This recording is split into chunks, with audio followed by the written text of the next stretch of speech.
I want to start with a thing I still can't make sit, right even after all these years. For about a year and a half, a man in our town spent his evenings welding steel plates onto a bulldozer. He poured concrete between the layers by hand in a shed at the edge of town. He cut gun ports. He mounted cameras so he could see out once he sealed himself inside. And the whole time he was building it month after month through 2 winters, he was the same man you'd wave to at the gas station. The same man who'd fix your muffler and not overcharge you. The same man who showed up to church. He was by most accounts one of the more decent people in Granby. And he was building something he meant to drive through the middle of all of us. That's the part I can't get past. Not the machine. The machine was a horror, but machines are just machines. What I can't get past is the year and a half. The slowness of it. The patience. A man can hate you in a hot flash, and you'll understand it. People lose their tempers. People do terrible things in a single bad second. But this wasn't a single bad second. This was 18 months of evenings. 18 months of a man going home, eating his supper, and walking out to the shed to keep working on the thing that would end his life, and very nearly end a lot of ours. And not one of us asked what was behind that wall. I've thought about why. I think it's because that's not how a small town works. You don't go knocking on a neighbor's shed door asking what he's up to. You assume the best. You assume a man tinkering is a man tinkering. We had no idea we were living next door to a countdown. So let me tell you about the town first. Because to understand what happened here, you have to understand what kind of place it was. And what kind of place it was is most of the story. Granby sits up in the mountains in a long valley in Grand County, Colorado. Back then we were maybe 1,600 people. You could drive the whole length of town in about 2 minutes if the one light cooperated. We had the things a town like that has: a hardware store, a department store that had been there longer than most of us, a bank, a library, a newspaper that came out once a week and told you who'd had a baby and who'd passed and what the town board was arguing about. There was always something the town board was arguing about. It's beautiful country. People come up here to ski, to fish, to look at the mountains and feel small in a good way. But living in a town like that year-round is a different thing than visiting it.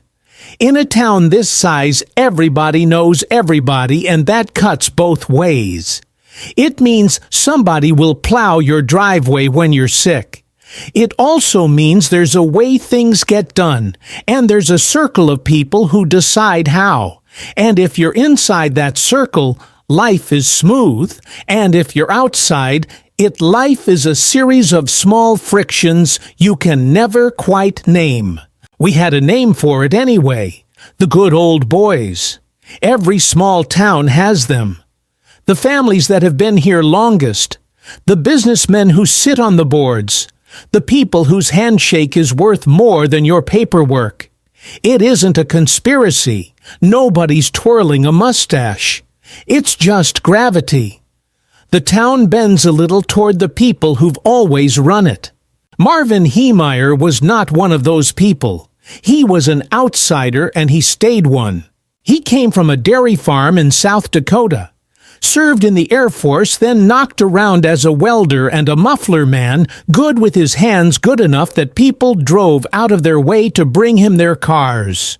In the early 90s, he landed up here near a lake about 16 miles out, and he bought a couple of acres on the western edge of Granby for around $42,000 and put up a muffler shop, Mountain View Muffler.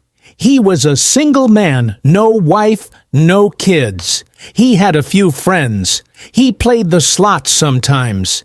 He kept to himself mostly in the way a lot of men out here keep to themselves. And here's the thing you have to hold on to. Because it matters later, people liked him.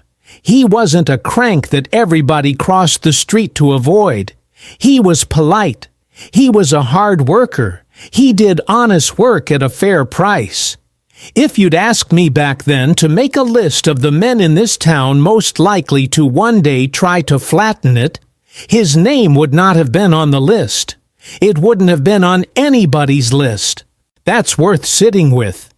Because the easy version of this story, the version the rest of the country eventually told about us, needs Marv to be either a hero or a monster, a pure victim or a pure madman.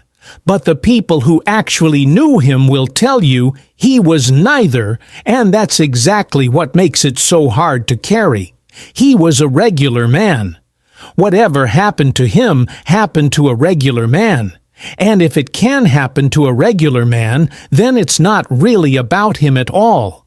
It's about the slow thing that was done to him, and about how a person decides one small grievance at a time that the rules no longer apply to him. So let me walk you through the small grievances, because that's how it built, not in one blow, in 100 little ones. It started with the land next door. There was a family in town that ran a concrete operation, and they wanted Marv's 2 acres. The land sat in a useful spot, and they came to him about buying it. From what I understand, they got close. There was a number somewhere around $250,000 and a handshake feeling the sense that a deal was nearly done. And then it wasn't. The price went up, then up again. Depending on who you ask, Marv pushed it from $250,000 to $375,000, then higher, and at one point somebody says he floated $1 million for that little patch of ground he'd paid $42,000 for. Now you can read that 2 ways, and the way you read it tells you a lot about which side of this you're going to land on. Maybe he was a shrewd man who knew they wanted his land and decided to make them pay. Or maybe he was a man who didn't actually want to sell at all and kept raising the price, so the answer would always be no, without him ever having to say no. I've come to think it was the second one.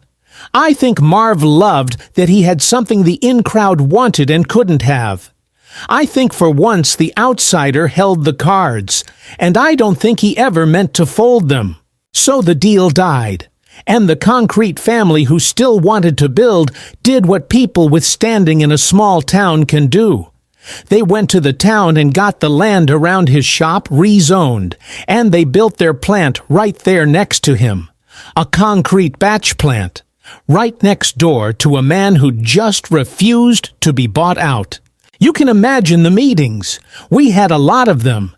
There were hearings about the dust, about the noise, about the trucks rolling through, and Marv stood up at those hearings and fought it. He wasn't the only one worried about it, but he fought hardest because it was going to be his fence line. And the town listened politely, the way towns do, and then approved it anyway. When the final vote came, he was the lone, one man against the room. And the plant went up. Now here's where it gets into the weeds, and I want you to stay with me in the weeds, because the weeds are the whole point. The way the plant got built, Marv said it cut off the road he'd been using to get to his own shop. He claimed his customers would now have to drive across the concrete company's property just to reach him. Whether that was completely true, I honestly couldn't tell you. To this day it got argued every direction. But he believed it. He believed they'd boxed him in on purpose. Then came the sewer. The town cited him for not being hooked up to the municipal sewer line and for having junk cars on his lot. The sewer hookup was going to cost him something like $80,000. And of course, to run the line where it needed to go, he'd have to cross about 8 feet of the concrete company's property. 8 feet. The whole war in the end came down to about 8 feet of dirt, and who would let a pipe cross it? The town wouldn't give him the easement, or the path to getting it kept closing, and he got fined. $2,500 for the violations. He paid it, But when he wrote the check, he wrote a single word in the memo line. Cowards. I think about that check a lot, because that's not the act of a man who's given up. That's the act of a man who's keeping score. That's a man who has decided somewhere deep down that he is right and they are wrong, and that someday the ledger is going to get balanced. He's just not telling anybody when. In the early 2000s, Marv sold his land after all. Sold it to a trash company for $400,000 more than he'd ever have gotten from the concrete people. So in a cold way, he won that round. And he put everything else up for auction. The tools, the equipment, the contents of a life. Sold it all off. Everything sold but one thing. The bulldozer. He had this big Komatsu, an enormous yellow machine, and at the auction nobody bought it. It just sat there. And here is where the story turns from a property dispute into something I can only call a kind of darkness, because in the recordings he made later, and he made hours of them, hours of tape talking into a microphone alone, he says the bulldozer not selling was a sign from God, that God had left him the machine on purpose, that God had kept him single and childless his whole life, so that when the time came, he'd have nothing holding him back from doing what he was meant to do. God built me for this job, he said. He said it was his cross to carry. He said it in God's name. And I want to be careful here because it would be easy and almost comforting to just call him crazy and close the book. Crazy is a clean answer. Crazy means it couldn't happen to your neighbor, couldn't happen to you. But I've listened to the way people describe those tapes, and what comes through isn't really madness in the way we like to picture it. Wild eyes foaming. What comes through is something colder and more familiar. It's a man who has spent years being told no, by people he doesn't respect, and who has slowly, methodically talked himself into the idea that he is no longer bound by the same rules as everyone else, that he is special, that the law, the town, the give and take that lets people live near each other, none of it applies to him anymore, because he has been chosen. That's not a lightning strike of insanity. That's a slow rot. And it grew in the same shed where the machine grew. Because that's the other thing he did with that unsold bulldozer. He took it home, and for about 18 months, he armored it. He was a master welder, remember? This wasn't a man banging on metal. This was craft. He built a steel shell around the cab 2 layers and poured concrete in between over a foot thick in places. He left slits to see through, then mounted little video cameras with screens inside the cab so he could drive it sealed up tight with no way for anyone to reach him. He built gun ports. He laid in rifles and ammunition. He thought about how he'd get in, and he built it so the hatch could only be operated from the inside. Once he climbed in and sealed it, no one on earth was getting him out. He did all of this in the evenings, while the town went about its business, while we waved. The morning of June 4th, 2004 was an ordinary morning. That's the thing nobody who wasn't there ever quite understands. It was a Friday. People were at work. The town was open. And then near the western edge of town, a wall of Marv's shed came apart, and the thing came out. I have heard people who saw it that day try to describe it, and they all reach for the same word eventually. They say it didn't look real. It was the size of a small building, this gray armored slab moving on tracks, and it moved slowly. That's the part that haunts. It wasn't fast. An 85-ton machine doesn't race. It came on at a walking pace, almost a stroll. And somehow that was worse because there was nothing frantic about it. It was deliberate. It had a list. The first thing it went for was the concrete plant. Of course it was. The blade came down and the walls of that plant came apart like they were made of paper, and that was the first 911 call, and from there the whole town knew all at once that something was happening that none of us had words for. From the concrete plant it turned toward downtown, and one by one it went down the list. The town hall. The blade went into the town hall and the building folded. The home of a former mayor, a bank, the library, the hardware store, the old department store that had been on that corner longer than I'd been alive. Every single building it hit when you looked later had a name attached to it. A person Marv felt had wronged him. He wasn't smashing the town at random.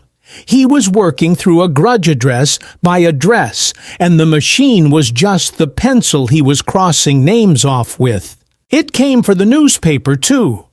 The man who ran our paper had covered Marv's fights for years, had written about the hearings and the disputes, and Marv had put him on the list for it. The editor was inside the newspaper building with another fellow when the blade turned toward them. They got out the back as the front of the building came down. He has said since that if he'd tripped on the way out, he wouldn't have lived to tell about it. That's how close it was. A man's whole life the difference of a stumble. And here is the strange mercy at the center of this whole thing, the fact that separates Granby from 100 worse stories nobody else died. It should have been a massacre. A man with a list of over 100 people he felt had wronged him sealed inside an unstoppable machine in the middle of a working town on a weekday. It should have ended with bodies, but the buildings emptied out ahead of him. The slowness of the machine, the very thing that made it so awful to watch, also gave people time minutes, sometimes only seconds to run. The police were screaming for evacuations, going door to door, getting people clear of the next thing on the list before the blade got there. He fired his rifles. He drove that blade into buildings that had been emptied moments before. The disregard for whether anyone was still inside was total. And yet through some combination of warning and luck and the plain slowness of the thing, the only blood spilled that day was his own, because they could not stop it. That's the part that turned this from a local tragedy into a national legend. They threw everything they had at it. The police fired, and the rounds just pocked the steel and bounced off. They couldn't get to him through the armor. Other heavy machines tried to push it to block it, and it shrugged them aside. There's a story, and I don't know if it's true, but people up here swear by it that someone in the state government was so out of options they actually talked about whether they could bring in a helicopter with a missile. A missile for a bulldozer in a Colorado tourist town. That's how far past the edge of normal we'd gone. It went on like that for over 2 hours. 2 hours and 17 minutes the records say, though. When you're living it, time stops meaning anything. 2 hours of a machine no one could touch, crawling through a town picking off buildings, while the whole place held its breath. And then it stopped. He drove into the last building, the old department store, and as the machine pushed through it, came down into a basement, and one of the treads dropped, and the engine bound up, and the thing that nothing could stop simply got stuck. The unstoppable machine was beaten by a hole in the floor. There's something almost unbearable about that. After all the armor, all the planning, all the talk of God and destiny, it ended because the ground gave way under him. The machine sat there dead in the wreckage. The SWAT team moved in, climbed up on top of that hot steel shell, and tried to figure out how to get inside a box built so that no one could get inside. And while they were working on it from down in the cab, there was a single shot. He'd carried a pistol in with him. When the machine stopped, when there was nothing left to do, he ended it himself. The only life he took that day was his own. They had to cut the machine open to get him out. It took them a long time. I remember the days after more than I remember the day itself. The day was chaos and noise and disbelief. The days after were quiet, and the quiet is what stays with you. The town was a ruin down the middle. 13 buildings hit the heart of our little downtown, caved in, millions of dollars of damage. They put it around 7 million. But you can't put a number on the things that mattered. The library was full of mud and broken shelving. The store that had been on that corner for generations was a pile. There was glass in the street for weeks. You'd be walking along and there'd be a glitter of it ground into the pavement, and you'd know exactly where it came from. And underneath the cleanup there was this thing nobody quite said out loud, which was, it could have been so much worse, and it wasn't. And we didn't entirely understand why we'd been spared. That kind of luck doesn't feel like relief exactly. It feels like a debt you don't know how to pay. We kept saying to each other, nobody died. Nobody died, like it was a fact we had to keep checking to make sure it was still true. We rebuilt. Oh, that's what towns like this do. We're stubborn people. The buildings went back up, some in the same spot, some not. Life folded back over the wound the way it does. New families moved in over the years who don't know any of this happened, who walk past lots that have been rebuilt twice over and have no idea. And maybe that's how it should be. You can't make a town carry a thing forever. But here's what we didn't expect. We thought when the dust settled that the rest of the world would see what we saw, a sad, frightening thing that a wronged man had done to people who, whatever their faults mostly, didn't deserve it. That's not what happened. What happened was that Marv became a legend. Out there, out in the wide world that never had to sweep up the glass. It started slow, and then it never stopped. People learned the story, and a lot of them decided Marv Heemeyer was a hero. The little guy ground down by the bureaucrats and the rich men and the good old boys who finally said enough and built himself a tank and made them pay. They gave the machine a name, the Killdozer, and the name had a swagger to it, an admiration. They made memes. They made jokes. There were people who treated June 4th like a holiday. Someone even made up a kind of mock-heroic legend about him, a tidy little fable, where he sealed himself in his righteous machine and took down the corrupt town, and the only life he took was his own like a martyr. And that fable got passed around for years by people who'd never set foot in Grand County and never met a soul who lived through it. The man who ran our newspaper, the one who barely got out the back door, called it the second rampage, and I think that's exactly right. The first rampage knocked down our buildings. The second one knocked down the truth, and it's still knocking it down all these years later. So how do you live with it? That's really the only question left, and I've had a long time to chew on it, and I'm not sure I have an answer so much as a way of holding it. I want to be fair to Marv. I do, because the legend isn't built on nothing. He was wronged in the small, grinding, deniable ways that small towns wrong people. The deal that died, the plant they put on his fence line, the road, the 8 feet of dirt, the fine, none of that was right. The good old boys did box him in, and they did it with paperwork and polite votes so that no single one of them ever had to feel like the villain.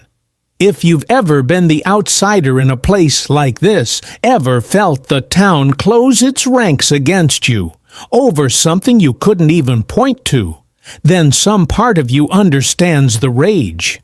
I'd be lying if I said I didn't.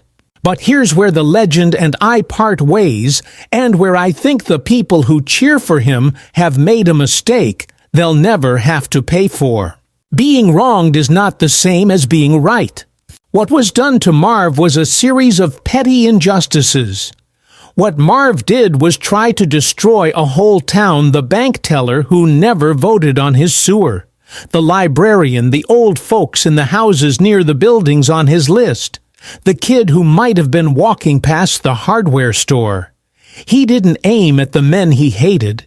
He aimed at the place they lived in, and everyone in it was just supposed to get out of the way in time. That nobody died wasn't his mercy. It was our luck and the police running door to door and a machine too slow to catch anyone who ran. He'd built a thing that couldn't tell the difference between the guilty and the innocent. And then he climbed inside it and decided that difference didn't matter. And the God business? I can't follow him there at all. A man who tells himself God built him to do this is a man who has found a way to stop being responsible for himself. That's not faith. That's the most dangerous thing a person can do, which is to dress up his own wrath as a holy errand, so he never has to look at it plain. The legend skips all that. The legend needs him pure. And I think it tells you something a little frightening about the world right now, the way a man who tried to flatten his neighbors gets turned into a folk hero by strangers who like the feeling of it. The feeling of finally getting back at the people who keep you down. I understand the feeling. I've had the feeling. But a feeling is a poor thing to build a hero out of, and the people who built him into one never had to live in the rubble of what the feeling actually does. We did. We had to live in it. I'll tell you how I carry it in the end. There's an empty stretch downtown where one of the buildings used to be that took the longest to come back. For years I'd drive past it, and I'd think about all of it at once, not in pieces the way I've told it to you, but all at once the way it actually lives in a person. I'd think about the decent man who fixed mufflers and the cold voice on the tapes and how they were the same man and how that's the most frightening fact of the whole thing. I'd think about the 18 months in the shed and how we waved. I'd think about the word cowards on a check and how a grudge fed long enough in the dark stops being a grudge and becomes a kind of religion. I'd think about the editor and the difference of a single stumble. And I'd think about all those strangers out there laughing, making him a saint, and I'd feel something close to grief, but not for Marv, for the truth, for how easily it gets paved over. 'Cause that's the real lesson of Granby if there is one, and it isn't a comfortable one. It isn't fight the bureaucrats, and it isn't he was crazy. It's smaller and harder than that. It's that a town can wrong a man in ways too small to ever be called a crime, and a man can answer in a way too large to ever be called justice. And both of those things can be true at the same time sitting in the same valley, and neither one cancels the other out. The pettiness was real. The horror was real. And the only people who get to pretend it's a simple story are the ones who weren't here. We were here. We don't get to pretend. So I drive past the lot, and I don't make him a hero, and I don't make him a monster. I just remember a regular man who decided one no at a time that the rules were for everybody but him. And I remember how long it took, and how quiet it was, and how close it came to being so much worse. And I think the next one is always being built in some shed, somewhere in the evenings by somebody we'd all wave to. That's the part nobody wants to hear. That's the part I can't put down.